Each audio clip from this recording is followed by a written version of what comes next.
नमस्कार, ज्योती अन्नपूर्ण किचनमध्ये तुमचं स्वागत आहे. रक्षाबंधनच्या सर्वांना खूप खूप शुभेच्छा. रक्षाबंधन निमित्त आज मी तुमच्यासाठी घेऊन आलेली आहे रसमलाई. आपण कुठल्याही सणाला शिरा, बासुंदी, श्रीखंड पुरी किंवा गुलाबजाम आपण नेहमीच बनवतो. म्हटलं चला आज वेगळी काहीतरी रेसिपी बनवू, म्हणून मी इथे आज रसमलाई बनवून घेतलेली आहे.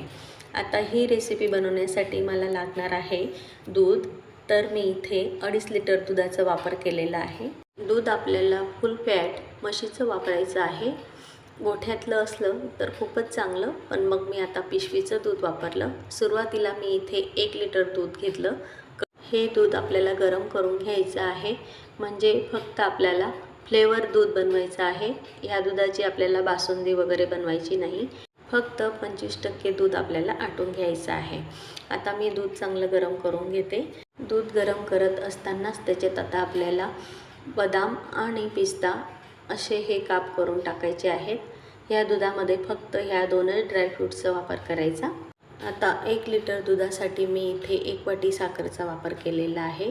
तुम्हाला जर का दूध हे गोड आवडत असेल तर अजून अर्धी वाटी साखर तुम्ही वापरू शकता. साखर टाकल्यावर दूध चांगलं मिक्स करून घ्यायचं. आता याच्यात आपण टाकणार आहोत केशर काड्या. दुधाला चांगला कलर येण्यासाठी फक्त आपल्याला 10 ते 15 काड्या याच्यात टाकायच्या आहेत. हे दूध आता आपल्याला 10 मिनिट उकळून घ्यायचं आहे. दुधाला चांगली उकळी आली म्हणजे त्याचा कलर देखील बदलेल. आता दूध मी फुल गॅसवरच जवळपास 25% दूध इथे माझं आटलेलं आहे. हे दूध जर का जास्त आटवलं तर आपण त्याच्यात मलाई टाकू, तर ते मलाईमध्ये दूध हे घुसणार नाही, म्हणून आपल्याला हे दूध असं पातळच ठेवायचं आहे. आता दुधाला छान कलर आलेला आहे. लाईट येलो असा कलर आहे. तुम्हाला जर का अजून डार्क कलर पाहिजे असेल तर थोडासा तुम्ही फ्रूट्स कलर पिवळा तुम्ही वापरू शकता. मी याच्यात फक्त केसर काड्यांचाच वापर केलेला आहे. रसमलाईसाठी जसं दूध लागतं तसं फ्लेवरचं दूध इथे आपलं तयार झालेलं आहे. हे दूध आता बाजूला ठेवायचं थंड होण्यासाठी. आपण आता मलाई बनवू, तोपर्यंत दूध आपोआप थंड होईल. मलाई बनवण्यासाठी मी इथे आता 1.5 लिटर दूध घेतलं. 1 लिटर दूध आपण फ्लेवर दूध बनवलं आणि आता 1.5 लिटर दुधामध्ये आपल्याला मलाई बनवायची आहे. एका पातेल्यात संपूर्ण दूध ओतून घ्यायचं. आता हे दूध आपल्याला गरम करायचं आहे. ह्या दुधाला एक उकळ येईल तोपर्यंत आपण दुधाची मलाई बनवण्यासाठी एक सोल्युशन तयार करून घेऊ. ते सोल्युशन म्हणजे 1 वाटी घ्यायची आणि त्याच्यामध्ये हे व्हिनेगर टाकायचं. हे पांढरं व्हिनेगर असतं. 1.5 लिटर दुधासाठी आपल्याला पोहे खाण्याच्या चमच्याने 3 चमचा व्हिनेगर हे वापरायचं आहे आणि त्याच्यातच 2 चमचा पाणी, असं हे एकसारखं मिक्स करायचं आणि हे आपलं हे सोल्युशन तयार आहे. आता हे बाजूला ठेवायचं आणि एक भांडं घ्यायचं. त्याच्यामध्ये अशी जाळी घ्यायची. जाळीवर सुती किंवा कॉटनचा रुमाल घ्यायचा. अशी ही तयारी आपल्याला आधीच करून ठेवायची आहे. आता तोपर्यंत इकडे दूध देखील उकळलेलं आहे. दुधाला चांगली उकळी आली की लगेचच आपल्याला त्याच्यात सोल्युशन टाकायचं आहे. फक्त 2 मिनिट चमच्याने कालवून घ्यायचं, म्हणजे त्याची जी वाफ असते ती निघते. गरम गरम दुधात जर आपण सोल्युशन टाकलं तर त्याची रबडी तयार होईल, म्हणून थोडंसं चमच्याने असं कालवून घ्यायचं, त्याची वाफ काढून घ्यायची. आता हे व्हिनेगर आपल्याला थोडं थोडं टाकायचं आहे.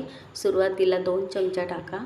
जर का एकच वेळेस तुम्ही संपूर्ण सोल्युशन हे टाकलं तर त्याचा गोळा व्यवस्थित तयार होणार नाही, म्हणून थोडं थोडं टाकायचं, मिक्स करायचं, परत अजून थोडंसं टाकायचं, मिक्स करायचं.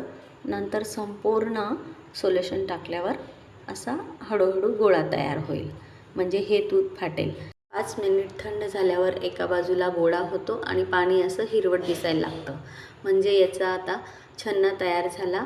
याच्यापासूनच आपण पनीर देखील बनवू शकतो. आता हे दूध किंवा हा छन्ना गरम असतानाच आपल्याला हा जो चाळणीवर कापड ठेवलेला आहे त्याच्यात लगेचच टाकायचा आणि संपूर्ण पाणी हे काढून घ्यायचं. त्याच्यातलं गरम पाणी काढून लगेचच आपल्याला त्याच्यावर आता थंड पाणी टाकायचं आहे, म्हणजे जी गरम वाफ असते ती निघेल. आणि थंड पाणी टाकल्यामुळे हा गोळा असा मऊ राहील, कारण आपल्याला याचं पनीर न बनवता आपल्याला याची मलाई बनवून घ्यायची आहे, म्हणून ही अशी प्रोसेस करायची आहे. खालचं गरम पाणी काढून घ्यायचं. परत अजून थंड पाणी टाकून हा छन्ना असा हाताने व्यवस्थित मोकळा करून घ्यायचा. आता हा रुमाल हातावर घेऊन असं एकसारखं त्याचा गुंडाळी करायची आणि संपूर्ण पाणी हे असं त्याचं काढून घ्यायचं. म्हणजे छन्न्यामध्ये जे जास्तीचं पाणी असेल ते निघेल आणि छन्न्याचा एकसारखा गोळा होऊन लगेचच आपल्याला मलाई तयार करता येईल. पनीर तयार करण्यासाठी हा गोळा आपल्याला 2 ते 3 तास असा बांधून ठेवावा लागतो. पण मलाई तयार करण्यासाठी फक्त 10 मिनिट आपल्याला बाजूला ठेवायचं आहे. संपूर्ण पाणी काढून झाल्यावर याच्यावर आता असं एक वजन ठेवायचं आणि 10 मिनिटासाठी बाजूला ठेवायचं. आता इथे 10 मिनिट झालेले आहेत. मी हे जे वजन ठेवलेलं होतं काढून घेतलं आणि हा गोळा एका परातीत काढून घ्यायचा. परातीत काढल्यावर बघू शकता मस्त असा गोळा हा कडक झालेला आहे. जास्त देखील कडक नाही, थोडंसं मॉइश्चर त्याच्यात आहे. मलईसाठी लागतो अगदी तसाच छन्ना तयार झालेला आहे. म्हणजे दुधामध्ये जे आपण व्हिनेगरचं सोल्युशन वापरलं त्याचं प्रमाण अगदी परफेक्ट झालेलं आहे. म्हणून आता हा छन्ना अगदी छान असा तयार झालेला आहे. आता याला असं हाताने मळून घ्यायचं. आपण भाकरीचं पीठ तयार करतो अगदी त्याचप्रमाणे हे मळायचं. साधारण 5 ते 7 मिनिट आपल्याला हा छन्ना असाच मळून घ्यायचा आहे. म्हणजे तो मऊ होईल आणि त्यापासून आपण जी मलाई बनवणार आहोत ती देखील अगदी हलकी फुलकी तयार होईल. ह्या रेसिपीमध्ये हे पीठ असं मळून घेणं खूपच गरजेचं आहे. आता ह्या पिठाचा चांगला गोळा तयार झाला तरी देखील मलईला चांगलं बाइंडिंग येण्यासाठी आपल्याला त्याच्यात 1.5 चमचा मैदा टाकायचा आहे. किंवा तुम्ही कॉर्नफ्लोअर असलं तर कॉर्नफ्लोअर देखील टाकू शकता. 1.5 लिटर दूध असल्यामुळे मी इथे 1.5 चमचा मैदा घेतलेला आहे. मैद्याचं प्रमाण जास्त झालं तर आपली मलाई ही थोडीशी कडक होऊ शकते, म्हणून हे प्रमाण अगदी अचूक आहे. आता मलाई तयार करण्यासाठी हा गोळा परफेक्ट झालेला आहे. 5 मिनिटं याला बाजूला ठेवायचा आणि आपल्याला साखरेचं सिरप बनवून घ्यायचं आहे. मलाई आपण याच्यात बुडवणार आहेत म्हणून हे सिरप बनवायचं आहे.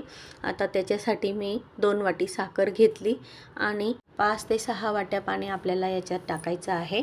फक्त साखर विरघळेपर्यंत आपल्याला एक उकळी घ्यायची आहे. एक तारी पाक वगैरे बनवायची अशी अजिबात गरज नाही. कमी गॅसवर ठेवायचा म्हणजे हे सिरप तयार होईल. तोपर्यंत आपण लगेच मलाई बनवून घेऊ. आता मलाई बनवण्यासाठी हातावर असा छोटासा गोळा घ्यायचा आणि त्याला गोल गोल असा फिरवायचा. एकसारखा गोलाकार गोळा तयार झाला की परत अजून त्याला हलकं असं दाब द्यायचा म्हणजे चपटा करायचा. ती बाजारात मिळते त्याचप्रमाणे अशा ह्या मलाई तयार करून घ्यायच्या. मलाई ह्या थोड्याशा मध्यम आकारातच बनवायच्या, कारण त्या आता जरी छोट्या दिसत असल्या पण सिरपमध्ये शिजवल्यावर अगदी फुलून येतात. म्हणून मीडियम साईजच्याच मलाई सर्व तयार करून घ्यायच्या. अशा प्रकारे सर्व मलाई इथे मी तयार करून घेतल्या. तुम्ही बघू शकता छान अशा मलाई तयार झालेल्या आहेत. 1.5 लिटर दुधामध्ये मीडियम साईजच्या इथे माझ्या 25-26 अशा मलाई तयार झालेल्या आहेत. इकडे आपलं साखरेचं सिरप देखील उकळून तयार आहे. अशी खळखळ एक उकळ आली म्हणजे त्याच्यात आपल्याला आता मलाई टाकायची आहेत. पण ही कढई मला आता छोटी वाटते म्हणून मी आताच कढई बदलून घेतली. थोडी मोठी कढईमध्ये हे सिरप टाकलं, कारण उकळत्या सिरपमध्ये आपण मलाई सोडतो तर ती अजून फुलून येते, म्हणून मोठीच पसरट कढई घ्यायची. आता ह्या उकळत्या सिरपमध्ये एक एक मलाई अशी सोडायची. लगेचच हलकी होऊन वरती येते. संपूर्ण मलाई ह्या टाकून झालेल्या आहेत. आता फुल गॅसवरच ह्या मलाई आपल्याला 10 मिनिट झाकण ठेवून शिजून घ्यायच्या आहेत. परफेक्ट मलाई शिजण्यासाठी मी टाईम लावून 10 मिनिट ह्या शिजून घेतलेल्या आहेत. झाकण काढल्यावर बघू शकता मलाई फुलून अगदी वरती आलेली आहे आणि अजिबात मलाई कुठे तुटलेली नाही किंवा क्रॅश वगैरे देखील गेलेले नाहीत. आता ह्या पलटी करायची काही गरज नाही, तरी देखील थोडंसं हलक्या हाताने चमच्याने पलटून घेतल्या तरी काही हरकत नाही. ही रेसिपी थोडी वेळखाऊ आहे, परंतु टायमिंग आणि अचूक प्रमाणात जर बनवली आणि छोट्या छोट्या टिप्स फॉलो केल्या तर नवशिके देखील ही रेसिपी बनवू शकतील. पदार्थ चांगला बनला तर आपल्याला त्याचं खूपच समाधान असतं. आता फक्त 200 रुपयामध्ये माझी एवढी मिठाई ही तयार झालेली आहे. आपण जर का अशी मिठाई बाहेर घ्यायला गेलो तर 1000 ते 1200 रुपये एवढा रसमलाईचा खर्च आहे. म्हणून अशा सणासुदींच्या वेळेस आदल्या दिवशी जरी तुम्ही अशी रसमलाई बनवून घेतली तरी फ्रीजमध्ये ठेवून छान अशी मिठाई तयार होते. आता ही मलाई आपल्याला ह्या गरम सिरपमधून काढून घ्यायची आहे आणि थंडगार पाण्यामध्ये टाकायची आहे. फ्रीजचं थंड पाणी घ्यायचं आणि त्याच्यामध्ये ह्या संपूर्ण मलाई टाकायच्या. असं केल्याने मलईमधली उष्णता कमी होईल आणि मलाई कडक न होता अगदी स्पंजी अशी तयार होईल. ही प्रोसेस आता शेवटची आहे, पण ही प्रोसेस करणं खूपच गरजेचे आहे. संपूर्ण मलाई थंड पाण्यात टाकल्यावर 10 मिनिट अशीच ठेवायची आहे. 10 मिनिटाच्या निवांत वेळेनंतर आता ती रसमलाई मिक्स करण्याची वेळ आलेली आहे. इथे मलाई बनेपर्यंत फ्लेवरचं दूध देखील मस्त थंड झालेलं आहे आणि दुधाला केशरचा छान असा कलर देखील आलेला आहे. आता ह्या दुधामध्ये आपण ही मलाई टाकणार आहोत.